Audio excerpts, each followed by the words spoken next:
Eu estou conversando com Éder Yanagita, um apaixonado pelo rock. Voltando aí, a partir de 92, a gente estava falando dessas bandas punks, né? O Crazy Dick, que era legal falar também, o HIV, o Candy Lips, que foi um movimento assim, eles tinham toda uma atitude, tinham inclusive assim, nos shows, né, eles tinham um jeito de pular, de dançar, que muita gente não entendia, ou alguns que não, eu me lembro assim, de ter visto aí assim, o Rezende falando, eles não entendiam muito bem qual que era o propósito, a filosofia dos punks, e aí faziam disso uma baderna, causando inclusive algumas atitudes não muito legais, brigas e tudo, né? Isso foi uma coisa que não foi muito legal para o movimento punk, o né? punk, na verdade, assim, ele...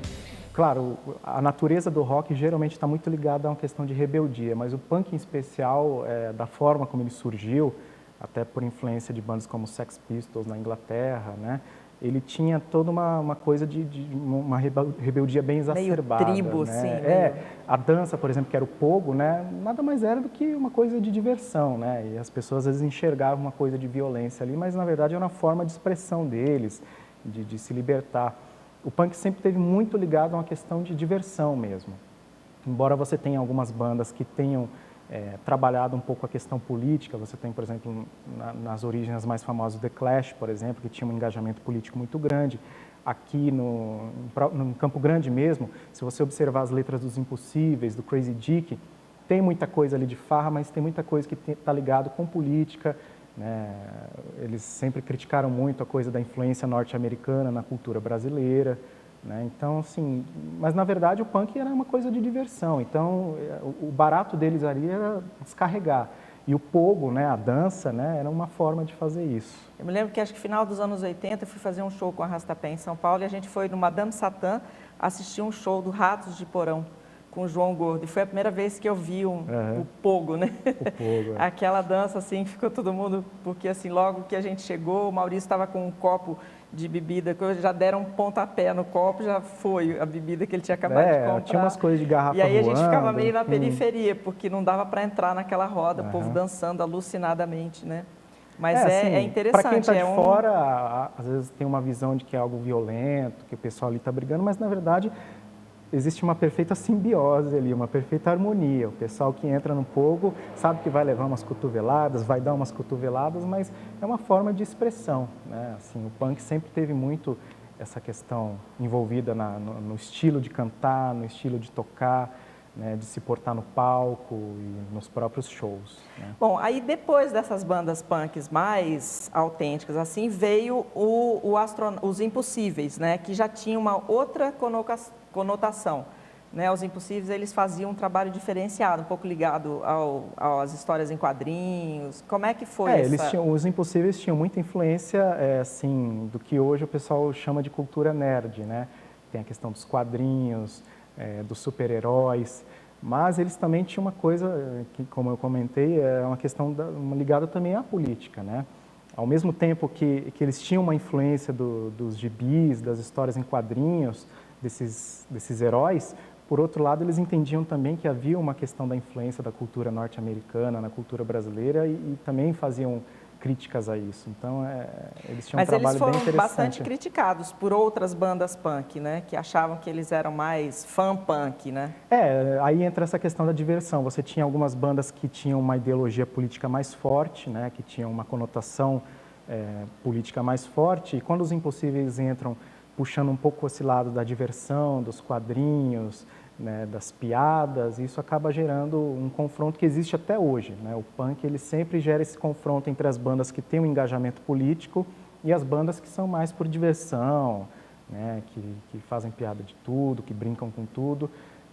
Essa divisão, assim, não diria divisão, mas esse embate, ele sempre existiu. E aqui no punk em Campo Grande não foi diferente, né? Os Impossíveis sofreram um pouco com isso, mas eles acabaram conquistando o espaço deles, né? Eles sempre tiveram assim, uma organização muito forte, sabiam buscar os contatos, né? Conseguiram gravar vários trabalhos, então eu acho que no final... E depois eles se tornaram os astronautas Elvis, né? Essa fase assim... O punk, ele é muito caracterizado por ser um estilo de música muito simples, né? os famosos 3 acordes, baixo, guitarra, bateria, né? E eles, já com muito tempo de estrada, começaram a sentir a necessidade de produzir coisas mais elaboradas, né? É natural, né? Todo músico passa por esse tipo de transformação. Você começa fazendo um tipo de rock, um tipo de estilo, e à medida que você vai ouvindo músicas e vai sendo influenciado, você acaba querendo partir para outros desafios. E no caso dos Impossíveis foi justamente esse. Tanto é que o núcleo dos Impossíveis praticamente se tornou o Astronauta Elvis, né?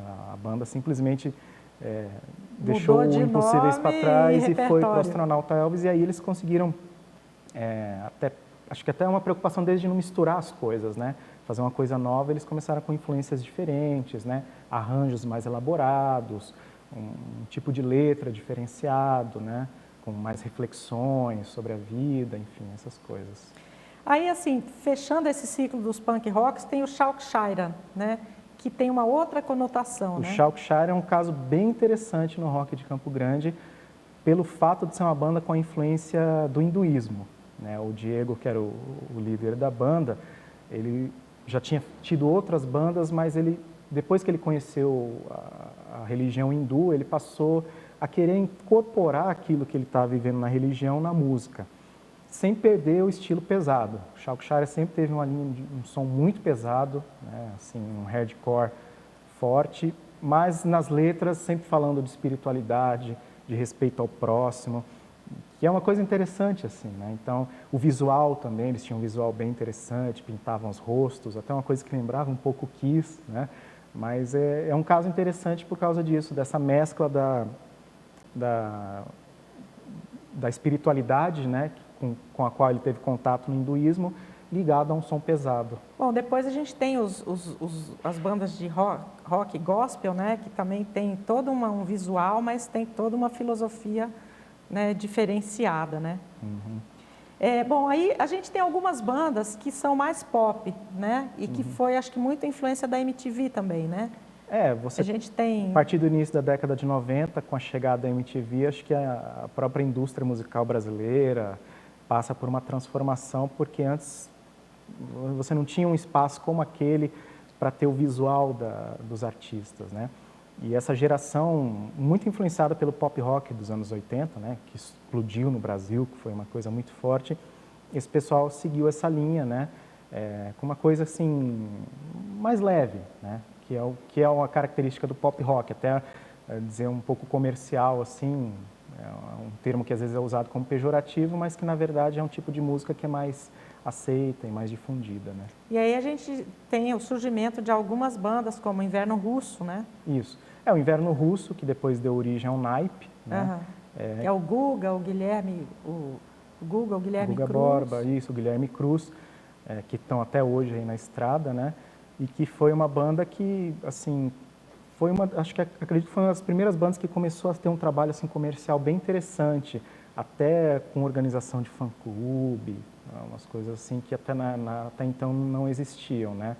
Mas eles souberam assim trabalhar bem a parte comercial da banda, tanto é que ficou muito conhecida, tinha fã-clube, que depois deu origem a outras bandas, como o Naipe, por exemplo, que foi um o Inverno sucesso. Russo, ele parou, acho que o Guga foi embora para São Paulo, né?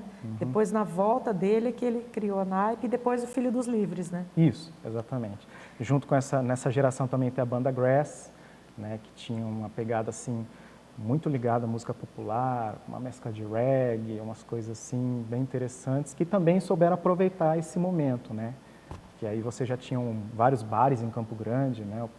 Na época antes chamado de Farol, depois Stones, né? Enfim.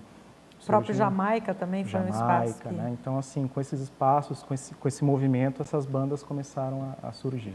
Aí tinham ainda Tropa de Choque, Saigon, o próprio Vaticano 69, né? Tabacos Hip, Raivana, Loa Loa, Versus Quem. Muito, foi assim, a década de 90 No Pride, No Name, Skelter. Foi um período assim bem efervescente mesmo, assim. E é interessante que você tem várias vertentes aí. Você tem, por exemplo, o pessoal do No Pride, que é um hard rock for fun, as bandas pop rock, o pessoal Tabacos Hip com uma pegada um pouco mais de música popular brasileira. Então, assim, nesse período... Loa Loa também ficava mais ou Loa menos Loa nisso, também, né? Saigon. Isso, então assim, foi um período em que surgiu de tudo, assim, porque a cena estava muito interessante, você já tinha mais espaços, a forma de divulgar também já estava um pouco mais fácil, você tinha espaço nos programas de rádio aqui da Educativa, então realmente foi um período interessante pro TV rock. também, né? TV, Alguns espaços de TV. O próprio Som do Mato, né? Fez um papel bem importante, Eu acho né? A gente tem importantíssimo, vários né? programas, né? De praticamente todas essas bandas aí gravadas. Vocês abriram, o Som do Mato abriu espaço para todo mundo, né? Então, assim, esse pessoal que antes, vamos dizer assim, as bandas que antes eram marginalizadas começaram a ter espaço em rádio, em TV, nos shows, né? Assim, nos festivais, enfim. Agora, algumas dessas bandas não duraram muito, né? Elas tinha essa coisa que você falou, eles migravam, né, entre si, os músicos. Ah, não dava muito certo, talvez a convivência, alguma coisa assim. Aí já saía daquela, montava outra. E aí eu me lembro que na época eu falava, gente, eu não consigo acompanhar vocês, porque a gente chama para gravar uma banda, aí daqui a pouco já tem outra que são praticamente os mesmos, né? Dando umas misturadas aí. Então, assim, nessa história surgiam bandas que eram muito parecidas, né? Ah, sim, tudo começava sempre como uma diversão, né? O No Name, por exemplo, e à medida que aquilo ia ficando mais sério, iam começando a surgir os conflitos de que tipo de música tocar, de que tipo de letra fazer, aonde se apresentar. E a partir disso é que as bandas iam realmente se definindo, né? Aquilo que começava como uma simples diversão, o pessoal ia sentindo aonde tinha mais terreno fértil, falava, não, acho que eu vou migrar para um trabalho mais assim ou mais assado. E nessa linha, realmente, na década de 90, as bandas trocaram muitos integrantes entre si. E aí a gente falou um pouco dos espaços em que essas bandas se apresentavam. A gente tem o Rock no Horto, né, e a Rock Show, que foram dois espaços importantes, né? Que se você puder comentar alguma coisa assim, de que você tem acompanhado esse movimento. A Rock Show até acho que está vivendo um momento interessante, é legal citar que ela ressurgiu das cinzas, assim, né? Ela ficou fechada há um bom tempo, né? E a Rock Show é interessante porque foi talvez a primeira loja que levou a coisa do rock a sério, né? E era muito interessante o Bosco, né, que a família dele que cuidava da loja, conta histórias interessantes que algumas pessoas que passavam em frente à loja chegavam até a fazer o sinal da cruz porque achavam que aquilo era coisa do demônio, né? Mas eu acho que a Rock Show cumpriu um papel muito importante de manter a cena em funcionamento, porque ela não era só uma loja de rock. Ali dentro também, por exemplo, o Vaguinho, que trabalhava lá, tinha toda a parte de produção dos shows, das apresentações, de gravações, né? Então, durante muito tempo, a Rock Show foi o que ajudou a manter a cena funcionando ali, né? Não só como um point, como um centro onde as pessoas iam para buscar as coisas novas, as bandas, o que está rolando no cenário, mas também onde tinha toda a parte de produção dos discos. Quem precisava gravar uma demo procurava o Vaguinho e o pessoal se organizava para tentar produzir esses trabalhos. A própria divulgação nos zines, né? Os zines, os panfletos, tudo passava um pouco ali pela Rock Show. Então, ela teve um papel muito importante, ficou fechada há um bom tempo e agora, felizmente, está retornando, inclusive com venda de vinis, né, e tudo mais, e eu tenho certeza que vai colaborar muito. E o Rock no Horto também é um projeto que existe já há bastante tempo, né? Sobreviveu a mudanças de governos e tudo. Isso é importante, né? Porque quando você vê um trabalho desse se tornando uma política pública de fato e não um programa temporária, né? Uma coisa temporária, onde só de um governante, de um prefeito, você percebe que a coisa está melhor, né? O Rock no Horto é um trabalho, é uma coisa interessante porque ajuda principalmente as bandas que estão começando. É sempre importante você ter um apoio, um suporte do poder público. Não só o rock, todos os estilos musicais, sempre, para eles é muito importante esse suporte do poder público e o Rock no Horto é um bom exemplo, né? Éder, agora para a gente fechar então, porque eu acho que a gente falou de todas as bandas, né? Eu queria que você fizesse um comentário assim sobre a cena do rock agora. A gente não falou ainda do blues, que é um movimento, né, que agora com a Blues Bar está crescendo, mas que a gente teve aí a Blues Band, a Bêbados Habilidosos, que faltou, acho que a gente falar um pouquinho desse movimento do blues, né? A gente pode resgatar um pouquinho isso daí. Hoje, os artistas e as bandas que querem começar seu trabalho, eles já têm toda uma infraestrutura, né, que facilita a divulgação do trabalho. As redes sociais hoje cumprem um papel importantíssimo nessa questão, né? Às vezes o fato de você não precisar mais ficar gravando fita cassete ou CD para disponibilizar seu trabalho, você pode começar disponibilizando sua demo nas redes sociais, ou você pode produzir um clipe, por mais simples que seja, e colocar no YouTube. Então, assim, eu acredito que hoje a cena está pulverizada justamente por causa dessa facilidade que existe em você estar podendo mostrar o seu trabalho. Isso, de uma forma geral, em todos os gêneros, né, seja nacional ou regional. As tecnologias atuais facilitaram o processo das bandas surgirem, divulgar seu trabalho, e às vezes elas podem até não fazer um sucesso nacional, mas elas conseguem criar um público fidelizado que acompanha e que segue, né?